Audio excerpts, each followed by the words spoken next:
민수기 22장 우리 34, 35절 우리 두 절 말씀인데요. 네, 같이 읽도록 하겠습니다. 시작. 발람이 여호와의 사자에게 말하되 내가 범죄하였나이다. 알지 못하였나이다. 당신이 이를 기뻐하지 아니하시면 나는 돌아가겠나이다. 여호와의 사자가 발람에게 이르되 그 사람들과 함께 가라. 내가 내게 이르는 말만 할지니라. 발람이 발락의 고관들과 함께 가니라. 아멘. 우리 옆 사람과 인사하겠습니다. 주님의 이름으로 사랑합니다.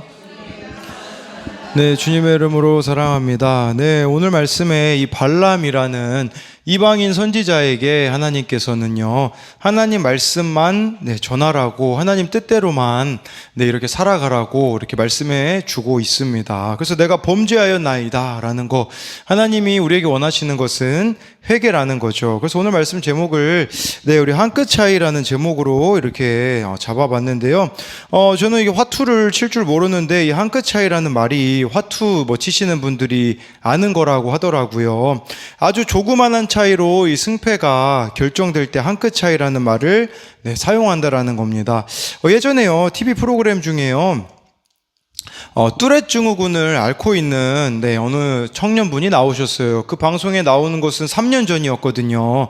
36살인데 이 뚜렛 증후군이 얼마나 심각한 병이냐면 음성틱과 행동틱이 있다고 해요. 그건 뭐냐면 끊임없이 자기도 원하지 않는데 악 하고 소리를 지르는 거예요. 그래서 1분에도 막 몇 번씩 이렇게 소리 지르고, 또 이 행동틱은 자기가 원치 않게 막 목이 움직이다 보니까 목 수술도 할 수밖에 없어서 이렇게 참 고통 가운데 있더라고요. 근데 이분이 용기를 내서 TV 프로그램에 출연했습니다.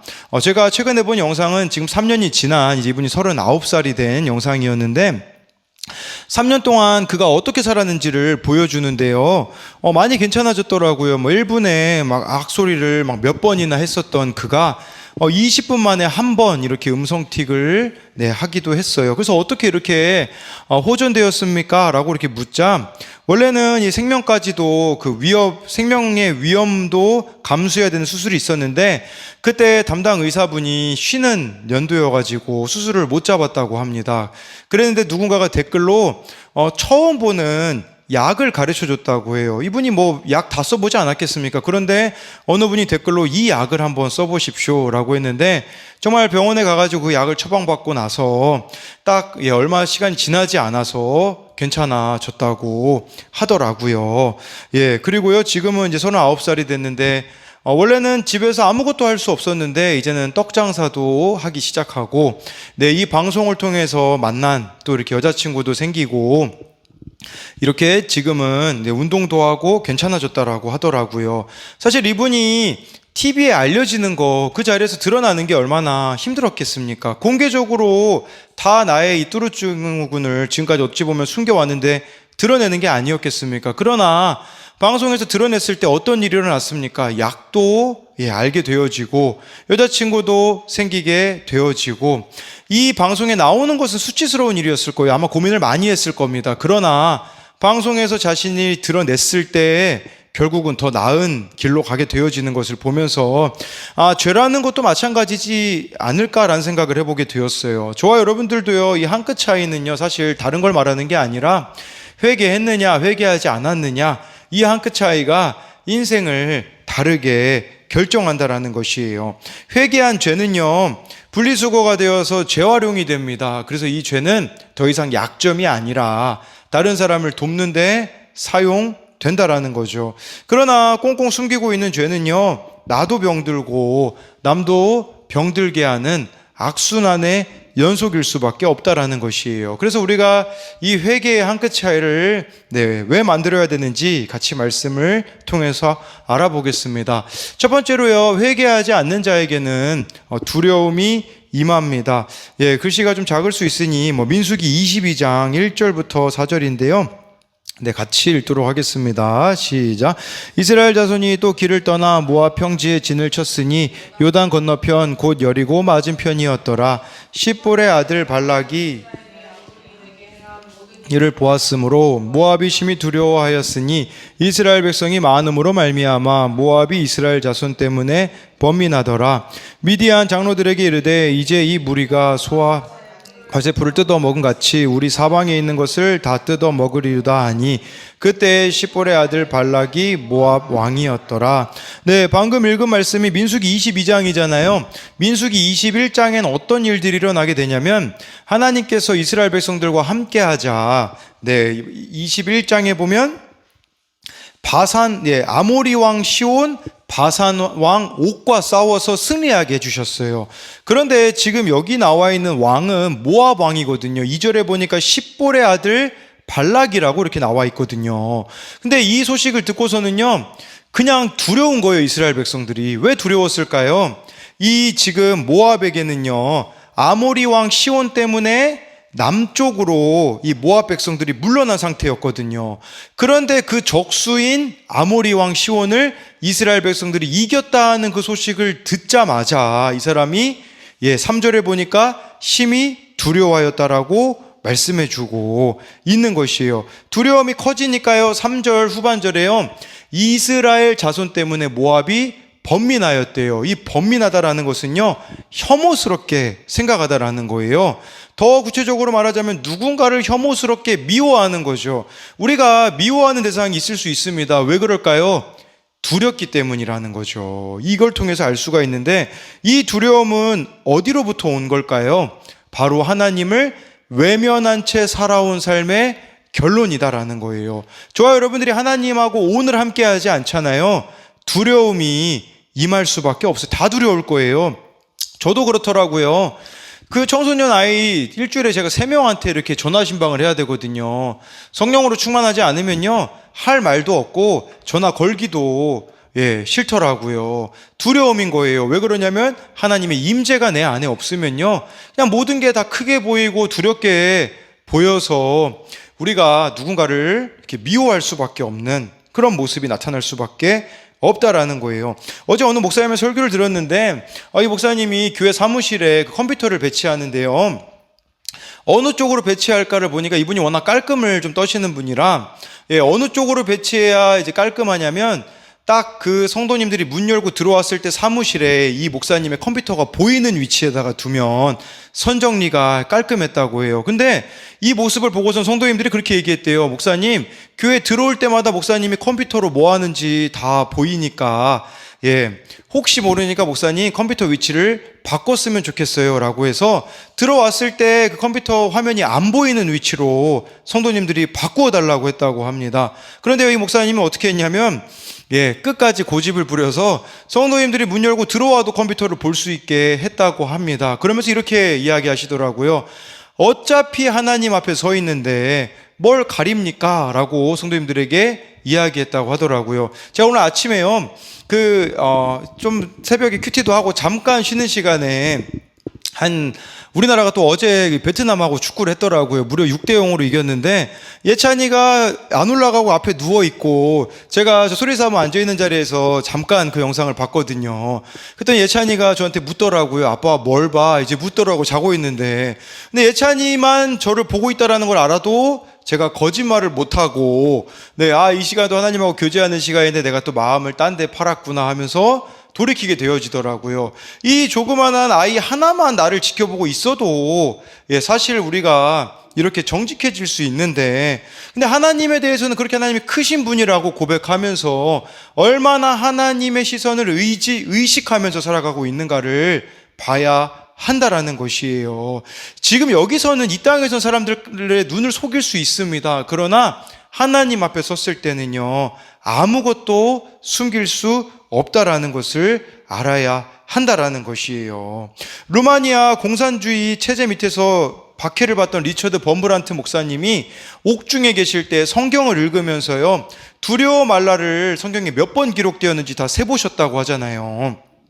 365번이었다라는 글을 읽었는데, 우리가 365일 두려워하기 때문에 성경에서는 두려워하지 말라는 게 365번 나왔다라는 거 많이 들어보셨을 거예요. 그런데요, 그것도 중요한데요, 더 중요한 것은 뭐냐면 감옥에 있다고 할지라도 말씀을 붙잡으려고 하는 그 목사님의 모습이 더 귀하다라는 거예요. 하나님과 함께 한다라는 게 무엇이겠습니까? 하나님을 의식한다라는 게 무엇이겠습니까? 잘못 생각하시는 분이 있어요. 성경도 읽지 않는데 그냥 하나님에 대해서 지레 짐작하는 거예요. 하나님은 이걸 기뻐하실 거야. 그런 식으로 가다 보면 모순된 상황을 맞이할 때가 얼마나 많은지 모른다라는 것이에요. 내 안에 말씀이 없기 때문에 기도로 하나님 앞에 엎드리는 시간이 없기 때문에 두려움이 커질 수밖에 없다라는 거예요. 제가 목사로서 어떻게 하면 목사로서 제일 쉽게 사는 줄 아십니까? 그건 뭐냐면요, 기도하고 말씀으로 충만하게 살아가면요, 이 목사로서의 직분은 어려운 게 아니에요. 그런데요, 기도랑 말씀 없이 살아가잖아요. 가장 어려운 일이에요. 왜 그러냐면 만나고 싶지 않은 사람을 만나야 되거든요. 찾아가고 싶지 않은 곳을 찾아가야 되거든요. 말씀과 기도가 있으면 가장 쉬운 길이지만 말씀과 기도가 없으면 가장 어려운 길이라는 것이에요. 이와 마찬가지로 여러분들의 삶 가운데도요, 하나님과 함께하는 것이 그리스도인으로 가장 쉬운 길입니다. 그런데 매일매일 하나님과 이 교제가 없기 때문에 다 두려워 보인다라는 것이에요. 큰일이 아닌데 엄청 큰일로 여겨가지고, 세상 사람들이 그렇지 않습니까? 하나님이 없으니까, 아니 이거는 자살할 일이 아닌데, 아니 그 19살짜리가 수능 보고 왜 자살하냐고요. 사실 여러분 지금 나이쯤 되면 대학 어디 나온 데가 중요합니까? 아니에요. 전혀 중요하지 않아요. 무슨 직업인지도 지금 여러분 나이쯤 되면 그게 뭐가 중요해요. 그 당시에 그렇게 중요해 보이는 것이 시간이 지나면 아무것도 아닌데, 큰일이 아닌데 큰일로 여겨가지고 자살하는 사람들이 얼마나 많이 있습니까? 왜 그렇다면 이 지금 모압 왕은 두려워하고 있을까요? 이스라엘 백성들이 실제로 모압하고 싸우려고 했을까요? 아니에요. 1절 보시면 나와 있어요. 요단 건너편 여리고 맞은편이었더라. 모압 평지에 진을 치긴 했는데 모압 사람하고 싸우려고 한 게 아니에요.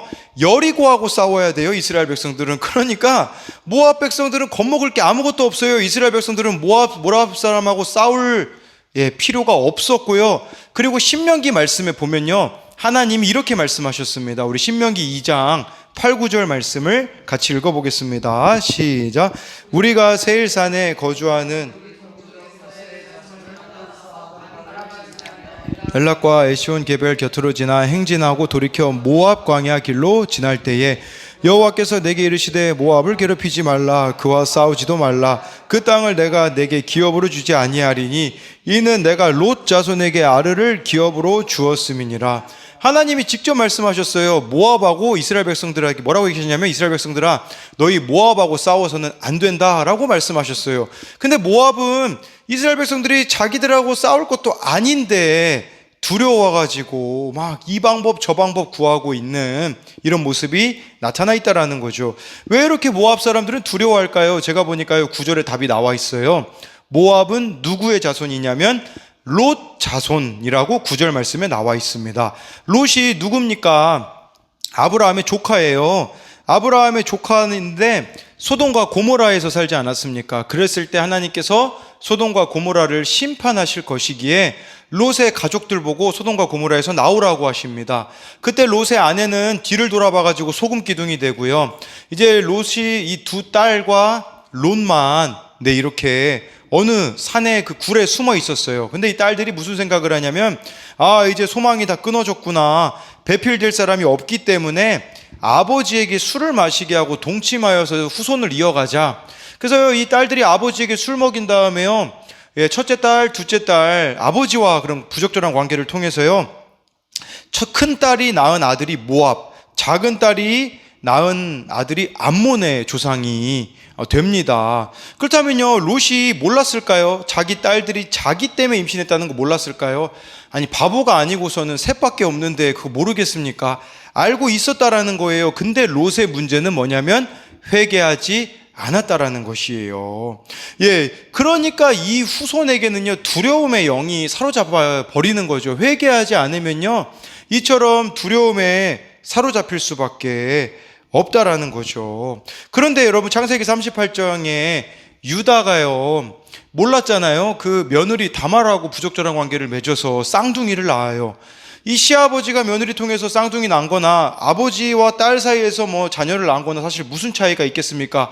부끄러운 건 똑같아요. 근데 이 유다의 차이점은 뭔 줄 아십니까? 유다가요, 막 백성들이 이 다말이 임신했다고 막 죽이려고 하거든요. 그때 그냥 입을 싹 닫고 있었으면요, 그냥 다말이 죽고 자기는 수치 안 당할 수 있었습니다. 그런데요, 유다가 이렇게 이야기해요. 다말 보고요, 내가 나보다 옳도다 라고 하면서 그 수많은 사람들 앞에서 자기 죄를 드러내버려요. 그리고요, 어떻게 하는 줄 아십니까? 아버지 야곱과 형제들에게로 돌아가요. 여러분, 그렇잖아요. 가족들에게 이야기하기가 더 힘들지 않습니까? 그런데 이 유다는요, 사람들에게도 이야기하고, 아버지한테 가면 뭐라고 얘기하겠어요? 지금 다말하고 이 두 아들 데리고 왔는데 뭐라고 얘기해야 되겠어요? 솔직하게 이야기할 수밖에 없잖아요. 야곱에게 이야기한 거예요. 아버지, 제가 하나님을 떠난 삶의 결론이에요. 그래서 부끄럽게도 이 며느리 사이에서 두 아들을 낳았습니다 라고 이야기했을 때 어떤 일이 벌어집니까? 유다 자손에서 예수님 조상이 되지 않습니까? 유다 자손이.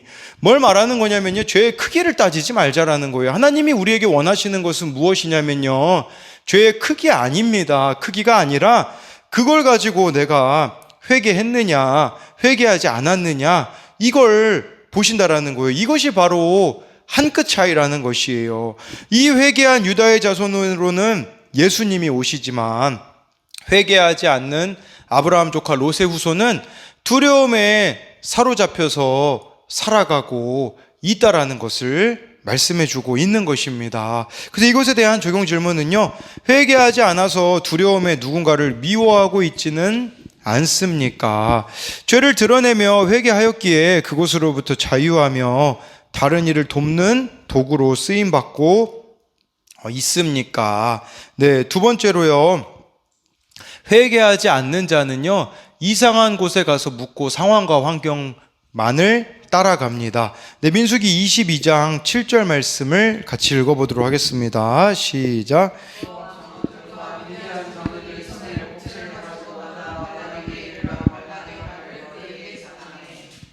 네, 여기 이 발락이 무서우니까요, 막 미디안 사람들도 설득해가지고요, 모압 사람들, 미디안 장로들 같이 손에 복채 가지고서는 발람이라는 메소포타미아에 살고 있는 하나님의 선지자가 아닙니다. 그냥 이방인 선지자예요. 그냥 쉽게 말하면 이런 거예요. 여러분, 뭐 그 무당 중에 뭐 신령하다라는 무당 있지 않습니까? 그런 느낌으로 보시면 돼요. 이 발람이 소문이 나 있는 거예요.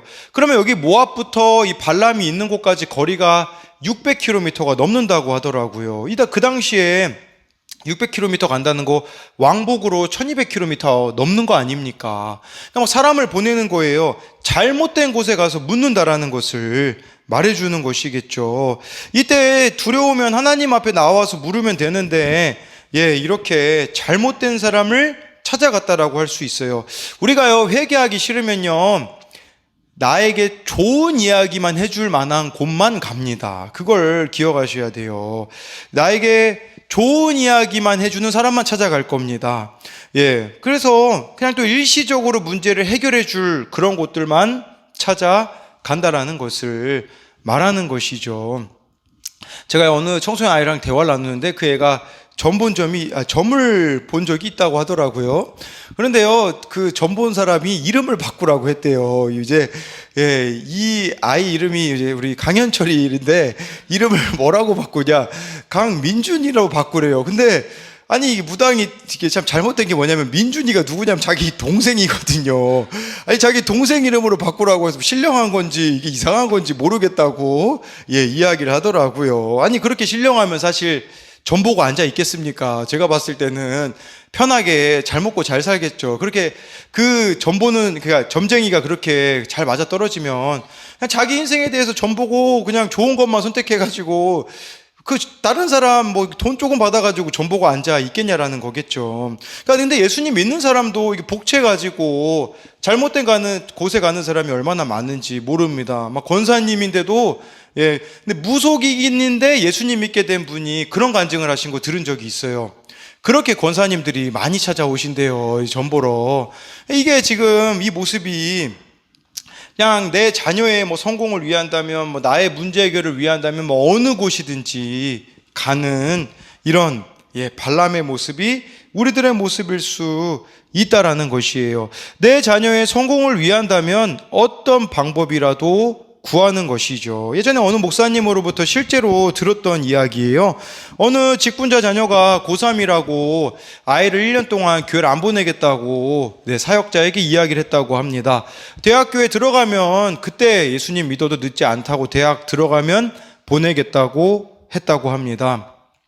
어떻게 됐을까요? 피눈물 흘렸다고 해요. 아직도 그 자녀가 돌아오지 않았기 때문이라는 것이에요. 우리도 이처럼 잘못된 방법, 잘못된 길, 세상 가치관을 따라간다면 결국은 후회할 그런 일들밖에 없다라는 것을 아셔야 한다라는 것이에요. 반면에 어느 분의 이야기를 들었는데요. 그분이 어떻게 해서 예수님을 믿게 되었냐면요. 어머니가요, 이 아들이 교회 가는 것, 그것만 기뻐하는 거예요. 그러다 보니까 이 아들은 엄마한테 잘 보이고 싶어서 교회 가다가 예수님을 믿게 되었다고 하더라고요. 내가 무엇을 기뻐하는지 그걸 보고서는 이렇게 자녀가 따라오고 있는데, 우리는 반대로 자녀의 성공을 위한다 치고서는 하나님이 원하시는 길이 있는데 그것들을 다 타협해 버리지 않았는가를 돌아봐야 한다라는 것을 말해주고 있어요. 이 발람도 발람이라는 사람을 찾아갔거든요. 이름이 좀 헷갈릴 겁니다. 뭐 발람, 발락 이 하나 차이인데, 발락은 모압 왕 이름이고요. 발람은 이방인 선지자 이름이에요. 그랬을 때 하나님이요, 이 발람이라는 이 선지자에게, 이방인 선지자에게 말씀을 주세요. 이스라엘 백성들 저주하지 말아라. 그러면 이제 어떻게 하겠어요? 그대로 이야기를 해야 되잖아요. 그런데 이 발람이 돌려서 이야기해요. 하나님이 너희들과 함께 가기를 원치 않는다며 돌려보내거든요. 그랬을 때 이 모압왕 발락이 더 높은 사람들을 발람에게 보냅니다.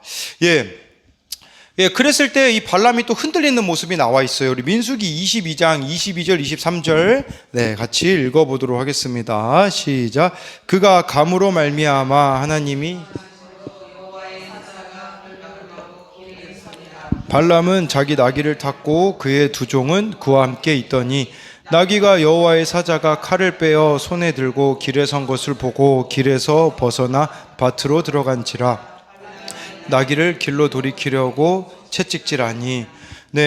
이 말씀 보니까요, 하나님께서 진노하셨대요. 이미 답을 알고 있거든요. 이 발람에게 지금 발락이 원하는 것은 이스라엘 백성들을 내가 저주하는 것이기 때문에 저주하지 말아라 라고 했으면 이제 갈 필요도 없어요. 그런데 더 높은 사람들을 데리고 오니까 발람의 마음이 흔들리는 거예요. 첫 번째는 복체의 마음이 흔들렸고, 두 번째는 지위의 마음이 흔들려서 상황과 환경을 따라가는 거예요. 하나님의 말씀은 분명히 주어졌어요. 그런데 그냥 상황이 조금 좋아 보이니까, 환경이 좋아 보이니까 하나님 말씀을 등 돌린 채로 따라가는 거죠. 그렇게 되어지면 어떻게 되냐면요, 영적 맹인이 됩니다. 영적 귀머거리가 되어요. 그렇기 때문에 하나님이 하시는 일을 볼 수도 없고요, 하나님의 음성을 들을 수도 없다라는 거예요. 그랬을 때 이 나귀를 타고 가는데요, 놀랍게도 나귀는 봐요. 뭘 보냐면 하나님의 사자가 막고 있다라는 것을 나귀는 보는데, 이 나귀 주인인 발람 선지자는 못 본다라는 거죠. 여기서는 제가 가져오진 않았지만 이 나귀의 입까지 하나님께서 열어주셔서 막 나귀가 이야기를 해요. 막 자꾸 이 발람이 못 알아들어가지고 못 보니까 막 채찍질 하거든요. 그래서 막 나귀가 하나님이 입을 열게 하셔서 왜 나를 치느냐 막 그렇게 이야기를 하거든요. 이게 뭘 말하는 거겠어요? 이 채찍질하는 모습, 이 발람이 채찍질하는 모습이 우리의 모습일 수 있다라는 거예요. 나귀가 말을 안 듣는다고 생각하니 채찍질합니다. 나는 바뀌기 싫으니 상대방이 바뀌어줬으면 좋겠는데 상대방이 안 바뀌니까 채찍질하는 것이에요. 그렇게 채찍질을 하면 바뀔 수 있을 거라고 생각을 하는 것이죠. 그런데 내가 아무리 채찍질을 한다고 해서 상대방이 바뀔 수 있겠습니까? 바뀔 수 없다는 사실이에요. 발람 선지자는 하나님의 뜻을 알고 있었어요. 그렇지만 처음부터 거부해버리면 되는데 계속해서 고집을 부리고 있다라는 거예요. 그가 바뀌어야 하는데 자꾸 상황을 따라가고 환경을 따라가는 그의 모습을 하나님께서 책망하시는 거라는 거예요. 여러분, 이것이 우리에게도 해당되는 일이에요. 그것은 뭐냐면 저와 여러분들이 말씀을 따른다면 어떤 삶을 살아가겠습니까? 다른 사람을 채찍질하는 것을 그치고 나를 바꾸어 가는 겁니다. 내가 회개하며 바뀌면 갈 길이 보여요. 살아갈 길이 보입니다. 그러나 정말 다른 사람들 계속 채찍질하면요, 답이 안 보입니다. 죽고 싶을 겁니다. 그래서 나 한 사람의 회개가 나를 살리고 가정을 살리고 이 공동체를 살린다라는 것이에요. 하나님이 그래서 나를 바꾸기 위해서 허락하시는 게 뭡니까? 망하는 사건을 주시는 거죠. 망하는 사건을 통해서요, 환경이 닫히고 상황이 닫히게 하십니다. 그걸 통해서 내가 회개하게 되어지는 것이 하나님의 뜻이라는 거죠. 지난 주일에 그 김양재 목사님 설교 깨끗하게 되었다를 설교를 들어보니까요, 3년 동안 말 안 듣는 집사님 부부 이야기가 나와요. 거기서 우리로 말하면 거기는 목장이라고 하거든요. 우리는 구역이라고 하는데 그 목장에서 이 목자님하고 그 목원들이 그 변하지 않는 이 두 집사님들의 부부에게 처방을 내려요.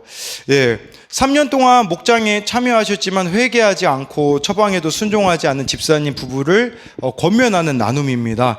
때에 맞춰 이 집사님 부부에게 큰 사고가 났대요.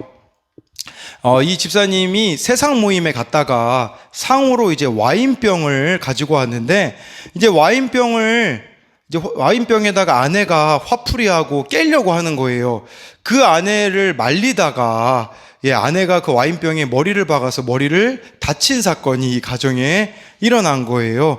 그래도 귀한 거는 이 부부가 목장 모임에 참석을 했다고 해요. 그랬더니 목자님이 이렇게 이야기해 주셨대요. 우리로 말하면 구역장님이, 집사님은 처방을 했는데 왜 속이고 세상 모임에 나가십니까? 죽는 줄 알면서 세상 모임에 나가는 집사님은 공동체의 권면이 두렵지도 않으세요.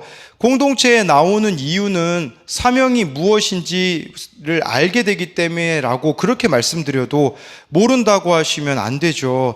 예배를 회복해서 회개해야 한다고 하지 않았습니까? 두 분은 3년째 어쩜 그렇게 변함이 없으세요? 라고 말하자 옆에 있던 목원분이 이렇게 이야기했대요. 저는 하루만 쉬고 싶어도 오늘 쉬면 내일 걱정하기 때문에 너무 힘들어요. 그런데 여기서 제일 잘 먹고 잘 사시는 두 분이 왜 싸우는지 저는 도무지 모르겠어요. 죽을 것 같아서 나는 가게 하나 더 하려고 하는데 목장에서 하지 말라고 권면하니까 나는 일주일에 목장에 와서 듣는 적용 하나로 버팁니다. 왜 싸우시면서 목장은 나오세요? 예배는 잘 못 드리고 있으시면서 왜 기도는 그렇게 해달라고 하세요? 그렇게 안 듣고 안 되면 그냥 나오지 마시고 이혼하고 떠나셨으면 하는 마음이 너무 들어요. 두 분은 그냥 잘 살기만 하면 되는데 왜 그리들 싸우세요? 목장에서 답을 다 알려주는데도 매주 일부러 그러시는 것도 아니고 왜 이렇게 말을 안 들으십니까? 또 다른 목원분이 이렇게 이야기했대요. 목장이 행복해서 즐기러 나오는 집사님은 한 분도 없어요. 여기 이 자리에 와서 듣지 못하고 나누지 못하면 죽을 것 같은 절박함이 있어서 지금 여기에 있는 거예요. 하나님이 보내신 공동체가 말씀으로 권면하고 기도하는데 왜 듣지 않고 구원이 뭔지 회개가 뭔지 모르겠다고 하시는지요? 목사님이 정신과에 가라는 것은 믿음이 없어서 일단은 병명을 알고 자신의 죄인됨을 인정하라는 거예요. 목자님 처방대로 약 드세요. 3년을 미루셨으면, 목자님이 아니네요. 이제 그 집사님 부부를 얘기하는 건데, 3년을 미루셨으면 이젠 들으실 때가 되었습니다. 내일 당장 약 드십시오. 우리는 공동체 누구라도 놓치고 싶지 않아요. 우리 안에서 변하는 두 분을 보고 싶습니다. 라고 이야기를 했다고 해요. 3년 동안이나 공동체에 속해 갔지만 자기 고집이 있기 때문에 끝까지 변하지 않는 이 모습이 우리들의 모습일 수도 있다라는 거예요. 그래도 귀한 점은 이 집사님 부부가 그것을 인정했다라는 했다라는 사실입니다. 적용 질문은요, 내가 회개하면 되는데 자꾸 사람이, 환경이, 상황이 달라지기만을 구하고 있지는 않습니까? 마지막으로 제가 두 가지만 이야기 드리고 마치려고 합니다. 하나는 뭐냐면요, 제 자신에 대한 부분입니다. 제가 그 박사 과정을 하고 있는데 이제 논문을 쓰고 있어요. 이 논문은 엄청 장기전이거든요. 이게 오랫동안 연구해가지고 써야 되는데, 문제는 뭐냐면 제가 매주 교수님한테 가서 확인을 받는데 매일 앉아가지고 1시간씩이라도 이 연구를 하면 어려움이 없어요. 근데 저의 문제는 뭐냐면 몰아서 한다라는 사실이에요. 그래서 어떻게 됐을까요? 계속 미뤄지는 거예요.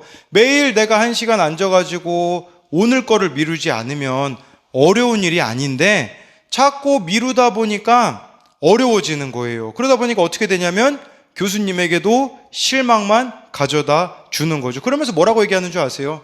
나는 많은 사역을 하고 있기 때문에 못 쓰는 거야. 아니에요. 핑계더라고요. 하루에 1시간만 앉아있으면 쓸 수 있거든요. 근데 그것이 자꾸 미루어지니까 진도가 안 나가는 거예요. 뭘 말씀드리고자 하는 거냐면요, 매일 하루에 1시간만이라도 30분만이라도 하나님과 교제하는 시간이 있어야 돼요. 여러분, 우리가 매일 주님이 오신다고 하는데 오늘 회개가 되어질까요? 매일 하나님과 교제한 사람은 되어져요.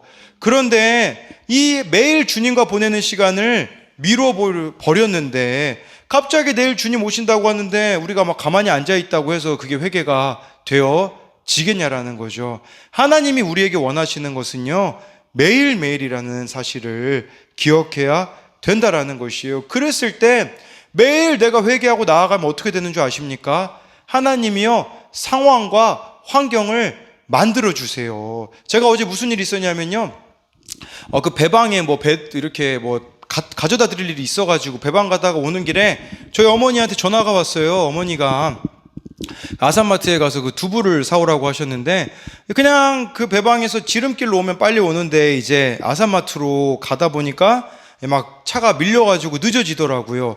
두부를 그래도 샀죠. 사고서는 이제 기도 수첩을 하나 사야겠다 해서 여기 저희 교회 근처에 있는 드림디포에 가서 차를 딱 세워서 문을 여는데 누가 제 앞을 지나가냐면 김지훈이 제 앞을 지나가더라고요. 우리 교회 지금 청년이죠. 일 때문에 안 나오고 있는데 근데 얘가 약을 들고 가고 있더라고요. 그래서 너 무슨 일이니? 그랬더니 일을 잠깐 쉬고 있다고. 왜냐하면 화상을 일하다가 발에 이제 입어서, 제가 보니까 진짜 이렇게 화상을 많이 입었더라고요. 그걸 보니까 되게 감사하더라고요. 배방에서 그냥 올 수 있었는데 아산마트 들르는 거 그 시간이 어찌 보면 지연되는 것 같았죠. 또 이 드림디포까지 들렀을 때 그 지훈이라는 아이를 만나게 되는 걸 보면서 들었던 생각이, 내가 진짜 하나님을 향해 있으면 하나님이 상황과 환경은 만들어 주시는 거구나. 근데 우리는 반대로 가고 있어요. 상황과 환경만 바꿔주시면 하나님 믿을게요. 근데 여러분, 상황 환경 바꾸면 우리가 하나님 믿을까요? 아니에요. 상황 환경 바뀌었다고 누리느라고 하나님 떠납니다. 하나님은요, 속지 않으세요.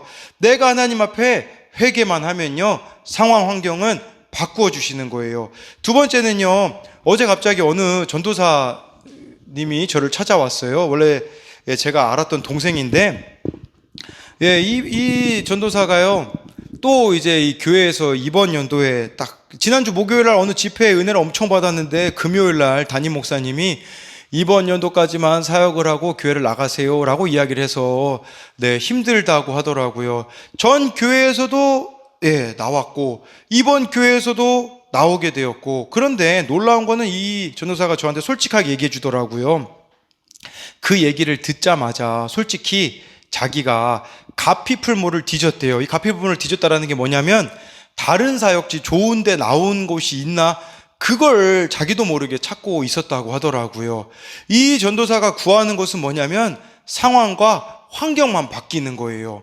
그 상황과 환경이 바뀌면 되어질 거라고 생각을 했던 거죠. 그래서 제가 그 전도사에게 뭐라고 이야기해 줬냐면요, 너 하나님하고 매일 교제하고 있냐라고 묻자 아니라고 하더라고요. 그게 없기 때문에 지금 망하는 사건이 온 거라고 했어요. 이 전도사는요, 사람들 앞에서 설교하는 게 힘들대요. 왜냐하면 그 교회는 뭐 강남에 있고 엘리트 분들이잖아요. 막 장로님들 앉아 계시고, 예, 막 교수, 대학 교수 막 이런 분들 앉아 계시는데, 예, 두렵지 않겠어요? 그리고 막 피드백이 안 좋은 피드백도 있어요. 뭐 전도사님 설교가 안 좋아가지고 제가 뭐 못 오겠어요. 그래서 제가 그렇게 얘기했거든요. 너 왜 두려워하는 줄 아니? 하나님하고 시간 보내지 않기 때문이야 라고 이야기를 해줄 수가 있었던 거죠. 저라고 뭐 우리들 교회 가가지고 설교하는 게 안 떨렸겠습니까? 거기는 뭐 거기도 강남이죠. 예, 더 많은 사람들이 앉아있는데 안 떨 수 있었던 비결은 다른 게 아니에요. 내가 하나님 앞에 회개하니까 나도 죄인이고 저 사람들도 죄인이니까 예, 뭐 차별이 있겠어요. 그래서 제가 그 전도사에게 이야기해 줬던 것은 무엇이었냐면 매일 하나님과 보내는 시간을 가져라. 그렇게 되어지면 하나님이 너의 삶을 인도해 가실 거다라고 이렇게 이야기를 해주니 오늘 아침에 저에게 그런 연락을 했거든요. 저랑 이제 말씀 양육도 이제 하고 싶다라는 이야기를 들어서 매주 와서라도 뭐 1시간 반 넘게 걸리거든요. 이 아산에 와서라도 자기가 그렇게 양육을 받고 살고 싶다고 연락을 받았어요. 여러분, 다른데 길이 있지 않아요. 제가 솔직히 설교로 말하면 여러분 듣기 좋은 이야기만 해줄 수 있어요. 그런데 저도 알아요. 제가 이 얘기하면 여러분들이 안 좋아할 거 알고 제가 이렇게 자꾸 회개만 외치잖아요. 저도 알아요. 바보가 아닙니다. 졸아요. 막 사람들이 졸고요.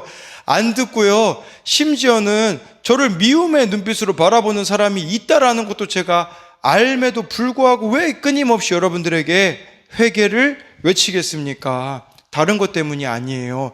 제가 회개하여서 살아났기 때문이라는 거죠. 제가 그 전도사에게도 말했던 것도 그거였어요. 나도 작년에 망해가지고 목사 못할 줄 알았다. 그런데 내가 회개하니까 지금은 너무 나의 이 목회 여정이 행복하다라고 이야기를 해줄 수가 있었거든요. 여러분, 우리 인생에 왜 자꾸 막히는 상황이 옵니까? 닫힌 환경이 주어집니까? 왜 망한 것 같습니까? 회개하라는 것이에요. 근데 그 회개하라는 것을 못 알아듣고 자꾸 우리는 이 발락과 같이 내 능력으로 자꾸 나에게 좋은 이야기 해주는 사람만 찾아가는 거예요. 그러다 보니까 나는 문제가 없지. 역시 나는 문제가 없어. 아니에요. 내가 문제예요, 여러분.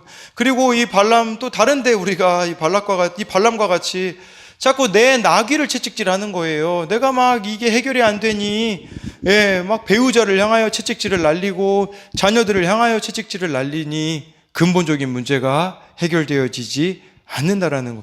내가 채찍을 맞아야 돼요. 내가 이 십자가 보혈로 회개하며 정결케 되어지는 것밖에는 길이 없다는 것을 아셔야 한다라는 거예요. 그렇게 회개하며 나아갈 때에 하나님께서 여러분 그렇게 수치를 각오하면서 회개한 그 한 사람의 인생을 하나님께서 책임져 주시지 않겠습니까?